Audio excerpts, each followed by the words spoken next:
Houston, kami punya kabar baik. Satu kelompok manusia terpilih sedang diwawancarai untuk ikut serta dalam liburan komersial pertama ke luar angkasa. Badan Antariksa memberimu sebuah survei untuk dijawab. Mereka ingin tahu apa yang akan kamu bawa dalam petualangan luar angkasa ini. Berdasarkan jawabanmu, mungkin kamu akan menjadi salah satu yang terpilih. Nah, bagaimana kalau kita lihat daftarnya bersama-sama?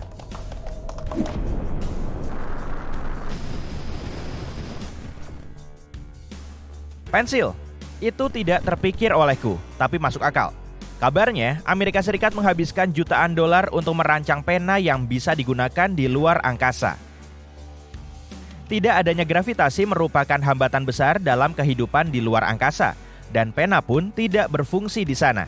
Tinta tidak akan mengalir ke bawah seperti halnya di bumi, tapi ternyata pensil bisa digunakan. Jadi, kamu bisa mengisi teka-teki bersama turis luar angkasa lainnya, atau bahkan membuat gambar dari petualanganmu. Tentu saja, kamu tidak boleh lupa membawa sikat gigi. Menurut para astronot veteran, sikat gigi sangat sederhana, tapi teknologinya cukup untuk di luar angkasa. Kalau kamu memencet botol air di dalam pesawat antariksa, molekul-molekul air akan melayang-layang dalam gelembung-gelembung kecil. Tapi, saat sikat gigi dibasahi, air akan secara alami tertahan di dalamnya, menjaganya tetap lembab untuk diberi pasta gigi. Oh, tadinya aku mau bilang kaos kaki yang lucu. Senang, kamu mencantumkannya. Berikut dua alasannya. Pertama, kita tidak banyak berjalan kaki di luar angkasa. Orang-orang sangat jarang menyentuh lantai di sana. Dan kedua, luar angkasa bukanlah tempat untuk memamerkan gaya busanamu. Para astronot cenderung menggunakan pakaian khusus saat berada di sana. Begitupun kamu sebagai wisatawan luar angkasa. Jadi, kaos kaki akan menjaga kakimu tetap hangat dan tidak lembab, sekaligus menunjukkan selera fashionmu. Kamu bisa memakai kaos kaki bermotif senyum, lalu di hari lain memakai kaos kaki bertema Grinch. Tentunya, kaos kaki sangat membantu di dalam pesawat, karena akan membuatmu bergerak dengan lebih mudah. Lain kali saat pergi ke toko kelontong, belilah tisu basah untuk perjalanan luar angkasamu. Para penjelajah luar angkasa yang berpengalaman sangat menyukainya. Padahal bukan NASA yang menciptakannya ya. Karena air tidak boleh masuk ke pesawat antariksa, maka pilihan terbaik adalah tisu basah. Lebih baik lagi kalau ada wanginya. Para astronot bahkan memakai berbagai jenis tisu basah. Ada tisu basah untuk disinfeksi dan ada juga untuk membersihkan tubuh. Pastikan kamu tahu cara membedakan keduanya saat berada di sana. Ada mitos populer yang mengatakan bahwa NASA adalah pencipta Velcro. Tapi faktanya kita cenderung berpikir segala sesuatu yang digunakan di luar angkasa diciptakan oleh NASA untuk tujuan yang sangat cerdas dan spesifik. Tapi ternyata tidak. Velcro diciptakan untuk keperluan biasa pada tahun 1950-an oleh perusahaan Swiss. Velcro diadopsi oleh para penjelajah luar angkasa karena berguna sebagai perlengkapan anti-gravitasi. Tentunya Velcro tidak menghapus gravitasi. Tapi kamu bisa menempelkan Velcro pada barang sehari-hari, lalu menggantungkannya pada Velcro yang menempel di dinding pesawat antariksa. Ini sistem yang sangat cerdas, tapi lebih baik bawa sendiri bukan? Kalau kamu menghabiskan waktu lama di luar angkasa, foto-foto dari rumah mungkin akan berguna. Tapi pilihlah dengan baik, karena pesawat antariksa tidak terlalu besar, orang lain di dalamnya akan tahu foto apa saja yang kamu bawa. Lebih baik simpan saja poster Harry Styles di kamar tidurmu di bumi ya. Bawalah foto orang-orang yang kamu kenal dan sayangi. Apa kamu bilang pizza? Bagian utama dari berwisata dan menjelajahi tempat-tempat baru adalah mencicipi berbagai cita rasa makanan.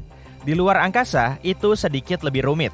Tapi setidaknya, kamu bisa membawa pizza. Ya, sebenarnya kamu harus mengirimkannya dengan pesawat kargo. Dengan begini, bahan-bahannya akan datang dalam kondisi segar dan siap disantap. Ini bukan pertama kalinya orang-orang di luar angkasa mencoba makan junk food dari bumi. Beberapa astronot bahkan pernah menyantap crepes dan hotdog. Mungkin bagian terbaik dari pesta pizza ini adalah makanannya bisa melayang. Bukankah ini cara yang sangat menyenangkan untuk menikmati makanan lezat dari bumi? Meskipun aku mengerti keinginanmu untuk membawa toilet dalam perjalanan keluar angkasa ini, itu hampir tidak mungkin. Aku paham, beberapa orang sudah terbiasa dengan toilet di rumah mereka. dan toilet di luar angkasa jauh dari pengalaman yang ideal. Tapi, NASA terus memperbaiki sistem toilet mereka dan yang sekarang adalah yang terbaik sejauh ini.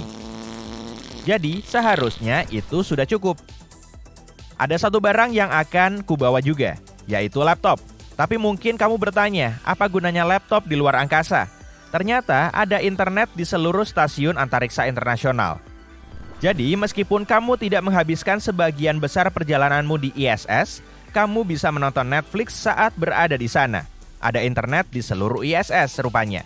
Luar biasa ya. Bicara soal hiburan, aku senang kamu membawa yoyo. Aku tidak yakin seberapa efisiennya di luar angkasa, karena tidak ada gravitasi yang memantulkannya bolak-balik. Tapi akan menarik untuk melihat bagaimana yoyo bereaksi di lingkungan bebas gravitasi. Oh, aku suka puzzle. Ini jelas masuk dalam daftarku juga. Bayangkan, mencoba menyusun puzzle yang terus melayang di udara. Mungkin kamu harus membuat sistem untuk menghindari potongan-potongannya mengambang tanpa tujuan di pesawat antariksa. Tapi bayangkan, setelah kamu menyelesaikan puzzle kura-kura itu, yang akan tampak seperti berenang di dalam pesawat. Kamu tidak bisa membawa jendela, tapi ini adalah bagian penting dari kehidupan di luar angkasa. Mari kita ingat beberapa aturan perjalanan ini. Setiap wisatawan berkesempatan melakukan 1 kali spacewalk dalam kunjungan mereka. Ini sangat istimewa. Anggaplah dirimu beruntung, karena beberapa astronot elit hanya bisa melakukan 1 kali spacewalk selama karir mereka. Itu karena berjalan di luar pesawat antariksa sangat berisiko dan butuh banyak latihan.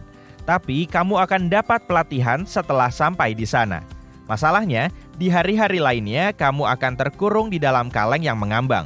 Karena itulah jendela akan sangat membantu. Jendela akan membantu mengingatkan di mana kamu berada dan juga memberimu perspektif tentang antariksa dan bumi. Pastinya, kamu harus membawa kamera. Kalau tidak, bagaimana kamu bisa mendaftar untuk pengalaman sekali seumur hidup ini?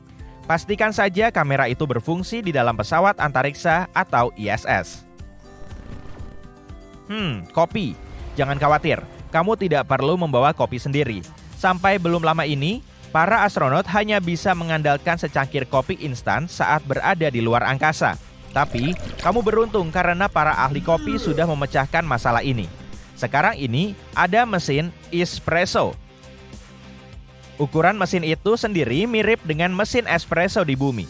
Tapi untuk meminumnya, para penjelajah luar angkasa harus menggunakan cangkir kopi bebas gravitasi beserta sedotannya.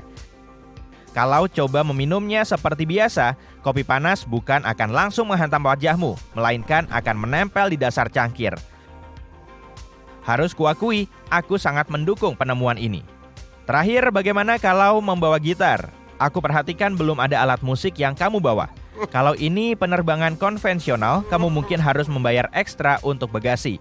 Tapi karena ini sudah termasuk, jangan malu-malu untuk membawa gitarmu. Astronot seperti Chris Hadfield membawa alat musik saat berada di luar angkasa. Dia bahkan menjadi terkenal dengan versinya dari lagu Space Oddity milik Bowie. Sampai-sampai Bowie sendiri mengatakan kepadanya dia membawakan versi Chris. Ini membantu mengisi waktu dan juga cocok untuk bersosialisasi. Bisa kamu bayangkan kegiatan serupa pesta api unggun di ruang hampa udara? Aku bisa membayangkannya dan kelihatannya sangat keren. Baiklah, sepertinya kamu sudah siap berangkat. Aku sendiri yang akan menelepon NASA dan meminta mereka memilihmu sebagai salah satu penjelajah luar angkasa yang beruntung. Sampai jumpa di antariksa, sobat!